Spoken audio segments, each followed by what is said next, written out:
রাডারে signal ছিল, যুদ্ধবিমান গেল, কিন্তু আকাশে কিছুই দেখা গেল না। আর তখনই ধরা পড়ল আসল বিষয়।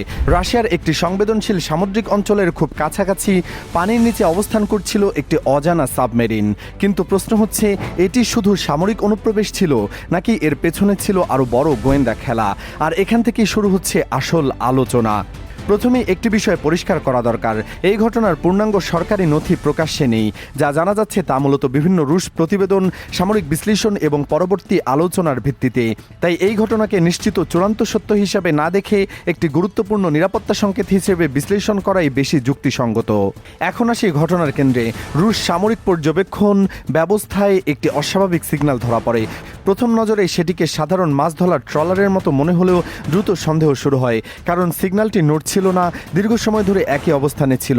আর যে কোনো অভিজ্ঞ রাডার অফিসার জানেন, মাছ ধরার নৌকা নির্দিষ্ট জায়গায় এত স্থির থাকে না, তারা গতিপথ বদলায়, জাল ফেলে, আবার সরে যায়। এখানে সেটি হচ্ছিল না। এই পর্যায়ে রাশিয়া একটি ফাইটার জেট পাঠায়, প্রতিবেদন অনুযায়ী MiG-29, কিন্তু পাইলট গিয়ে যা দেখেন সেটা পুরো ঘটনার টার্নিং পয়েন্ট। সমুদ্রপৃষ্ঠে কিছুই নেই, কোনো ট্রলার নেই, কোনো ছোট জাহাজ নেই, এমনকি দৃশ্যমান কোনো সামুদ্রিক প্ল্যাটফর্মও নেই, অথচ রাডারে সিগন্যাল রয়ে গেছে। এখানে রাশিয়ার সামরিক কর্তৃপক্ষ বুঝে যায় সমস্যা পৃষ্ঠে না, সম্ভবত পানির নিচে। কারণ পানির নিচে থাকা কোনো প্ল্যাটফর্মকে শনাক্ত করা মানে শুধু কিছু আছে জানা না, জানতে হয় ওটা কি, কেন এসেছে, কতক্ষণ ধরে আছে, আর সবচেয়ে গুরুত্বপূর্ণ সেটি নীরব কেন। এরপর বিশেষ সোনার ইউনিট মোতায়েন করা হয়। এই ধাপে গিয়ে একটি বড় আকারের পানির নিচের অবজেক্ট ধরা পড়ে। পরবর্তী যাচাইয়ের ধারণা শক্ত হয় এটি একটি সাবমেরিন। তারপর আরেকটি সোনার কনফার্মেশনও একই ইঙ্গিত দেয়, অর্থাৎ এটা আর সাধারণ ভুল সিগন্যাল বা সিস্টেম গ্লিচের মধ্যে পড়ে না। এখন প্রশ্ন হলো, একটি অজানা সাবমেরিন রাশিয়ার সংবেদনশীল সামুদ্রিক জোনের এত কাছে এসে স্থির হয়ে থাকবে কেন? এই প্রশ্নের উত্তর খুঁজতে হলে সাবমেরিন যুদ্ধের বাস্তবতা বুঝতে হবে।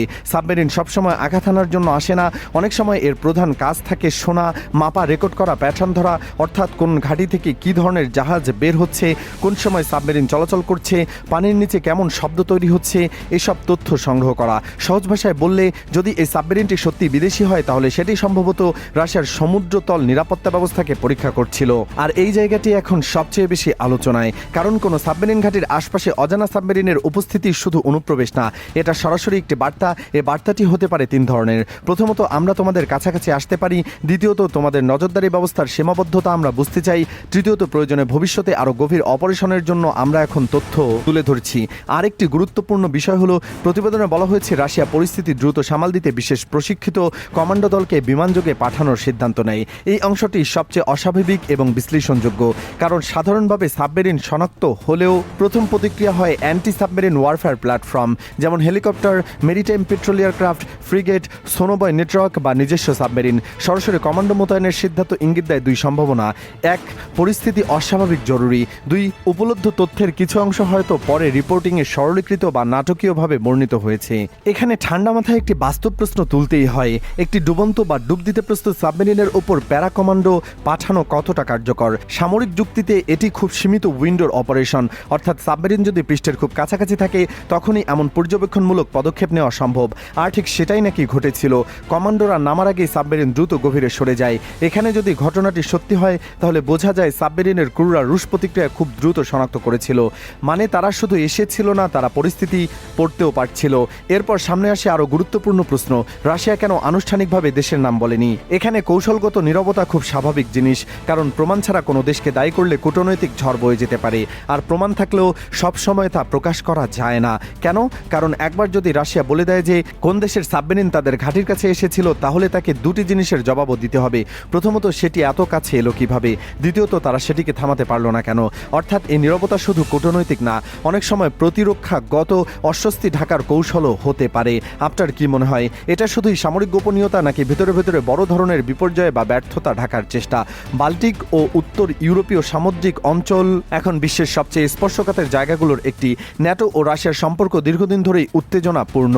এর সঙ্গে যোগ রয়েছে সমুদ্রতল কেবল, জ্বালানি অবকাঠামো, পাইপলাইন, নৌঘাটি এবং সাবমেরিন চলাচলের রোড। ফলে এই পুরো অঞ্চলের খোলা যুদ্ধ না থাকলেও নীরব প্রতিযোগিতা অনেক আগে থেকে শুরু হয়েছে।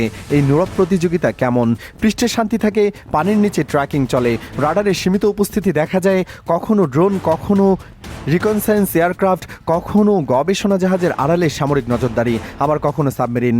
এই ঘটনা যদি সত্যি হয়ে থাকে, তাহলে এটা হচ্ছে বিচ্ছিন্ন কৌতূহল। এটা বৃহত্তর আন্ডার সি ইন্টেলিজেন্স প্রতিযোগিতারই একটি অংশ। কিন্তু আন্তর্জাতিক বিশ্লেষকরা এখন আরও এক ধাপ এগিয়ে প্রশ্ন তুলেছেন। সেই প্রশ্ন হলো, এটা কি কেবল নজরদারি নাকি প্রতিক্রিয়া পরীক্ষা? এ ধরনের অপারেশনে অনেক সময় লক্ষ্য থাকে শত্রুপক্ষ কত দ্রুত রাডার থেকে সোনার থেকে এয়ার থেকে কমান্ডো লেভেলে সিদ্ধান্ত যায় সেটা মাপা। অর্থাৎ সাবমেরিনটি হয়তো রাশিয়ার ঘাঁটির তথ্য সংগ্রহের পাশাপাশি রুশ প্রতিক্রিয়া সময়ও পরিমাপ করছিল। যদি তাই হয় তাহলে এই অনুপ্রবেশের সবচেয়ে মূল্যবান তথ্য ছিল সাবমেরিনের ভেতরে না, বরং রাশিয়ার প্রতিক্রিয়াতেই। কারণ প্রতিপক্ষ তখন জানতে পারে রাডার কত দ্রুত সন্দেহ করে, ফাইটার কত দ্রুত ওঠে, সোনার কত দ্রুত পৌঁছায় এবং উচ্চ পর্যায়ে সিদ্ধান্ত নিতে কত দেরি হয়। এই তথ্যে যুদ্ধের সময় অত্যন্ত মূল্যবান। এ ধরনের ঘটনা প্রকাশ্যে যুদ্ধ শুরু না করলেও উত্তেজনার স্তর এত বাড়িয়ে দিতে পারে যে ভবিষ্যতের যে কোনো ছোট ঘটনা বড় সংঘাতে রূপ নিতে পারে। এখন দেখার বিষয় রাশিয়া কি করে। তারা কি আরও শক্তিশালী আন্ডারসি সেন্সর নেটওয়ার্ক বসায়? তারা কি টহল বাড়ায়? তারা কি মিত্রদের সঙ্গে কথা শেয়ার না করে এককভাবে এই খেলা খেলতে চায়? নাকি তারা আনুষ্ঠানিকভাবে কিছু না বলে নীরবে প্রতিরক্ষা জোরদার করবে? সম্ভবত শেষটাই বেশি বাস্তবসম্মত, কারণ সামরিক জগতে সব তথ্য প্রকাশ করা শক্তির লক্ষণ না। অনেক সময় নীরব প্রতিক্রিয়া আসল প্রতিক্রিয়া। সব মিলিয়ে এই ঘটনাকে হালকা করে দেখার সুযোগ নেই, কারণ রাডারে ধরা পড়া, আকাশে না দেখা যাওয়া, তারপর সোনারে নিশ্চিত হওয়া, এই ধারাবাহিকতা নিজেই বলে দেয় পানির নিচের প্রতিযোগিতা এখন আরও ঘন হয়েছে। আর যদি সত্যিই কোনো বিদেশি সাবমেরিন রাশিয়ার এত কাছাকাছি এসে থাকে, তাহলে শুধু সে এসেছিল কেন না? প্রশ্ন হলো, সে কি দেখে গেল? এখন পুরো নজর সেদিকেই। পরবর্তী সময়ে রাশিয়া যদি নজরদারি বাড়ায়, সামুদ্রিক মোতায়েন জোরদার করে কিংবা আন্ডারসি সিকিউরিটি নিয়ে নতুন বার্তা দেয়, তাহলে ধরে নিতে হবে ঘটনাটি তাদের কাছে যথেষ্ট গুরুতর ছিল।